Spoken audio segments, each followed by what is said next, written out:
জাতীয় সংসদের সাবেক স্পিকার ডক্টর শিরিন শারমিন চৌধুরীকে আটক করেছে ঢাকা মহানগর গোয়েন্দা পুলিশ ডিবি।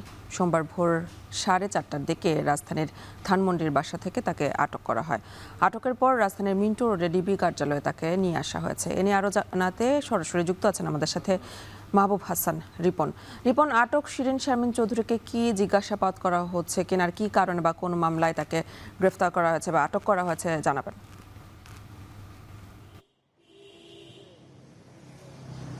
আপনি যেমনটি বলছিলেন যে সোমবার দিবাগত রাতে ধানমন্ডির নিজ বাসা থেকে সাবেক স্পিকার শিরিন শারমিন চৌধুরীকে আটক করা হয়। আটক করার পরেই তাকে ডিবি কার্যালয়ে নিয়ে আসা হয়েছে। এই বিষয়ে ডিবির যিনি অতিরিক্ত পুলিশ কমিশনার রয়েছেন তিনি আমাদেরকে এই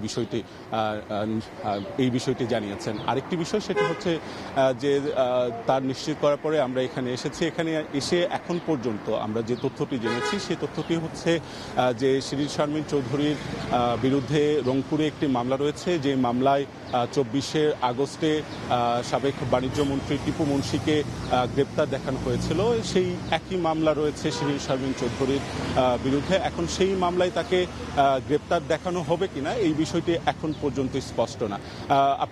আপনাকে জানিয়ে রাখি, শিরিন শারমিন চৌধুরী 2013 সালে সাবেক রাষ্ট্রপতি আব্দুল হামিদ যখন রাষ্ট্রপতি হিসেবে দায়িত্ব গ্রহণ করে তারপরেই তিনি স্পিকার হিসেবে দায়িত্ব গ্রহণ করেন এবং তারপর থেকেই তিনি আওয়ামী লীগের এই যে পরবর্তী সময়টাতে আওয়ামী লীগ যখনই সরকার গঠন করেছে পরবর্তী সময়টাতে তখনই তিনি স্পিকার হিসাবে এখন পর্যন্ত দায়িত্ব গ্রহণ করছিলেন। 5 আগস্ট পরবর্তী যে সময়টি সেই সময়টিতে 27 সেপ্টেম্বর তিনি স্পিকার হিসাবে পদত্যাগ করেন এবং তারপর থেকে এক ধরনের আলোচনা ছিল, কারণ আপনি জানেন যে ত্রয়োদশ জাতীয় সংসদ নির্বাচনের পর সেই আলোচনাটা আরও বেশি প্রবলভাবে হচ্ছিল, যেহেতু যারা ত্রয়োদশ জাতীয় সংসদ নির্বাচনে সংসদ সদস্য হিসাবে নির্বাচিত হয়েছেন তারা কার কাছে শপথ নেবেন এরকম ধরনের একটি জায়গা ছিল। সেই ক্ষেত্রে সংবিধানের যে নিয়মটি ছিল সেটি হচ্ছে স্পিকারের কাছে যারা ত্রয়োদশ জাতীয় সংসদে সংসদ সদস্য হিসেবে নির্বাচিত হয়েছেন তারা শপথ বাক্যটি নেবেন, কিন্তু পরবর্তীতে দেখা গেল যে স্পিকার আসলে কোথায় রয়েছে এই ধরনের একটি আলোচনা ছিল।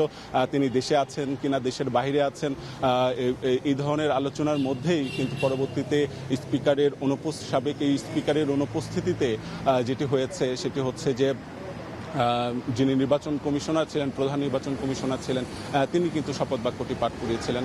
একই সাথে প্রথম যে অধিবেশনটি অনুষ্ঠিত হয়েছিল ত্রয়োদশ জাতীয় সংসদ নির্বাচনে সেই অধিবেশনেও সাবেক এই স্পিকারের সংবিধান অনুযায়ী অধিবেশন পরিচালনা করার কথা ছিল, সেখানেও পরবর্তীতে একজন সভাপতি নির্বাচিত করে ওই অধিবেশনটি পরিচালনা করা হয়েছিল।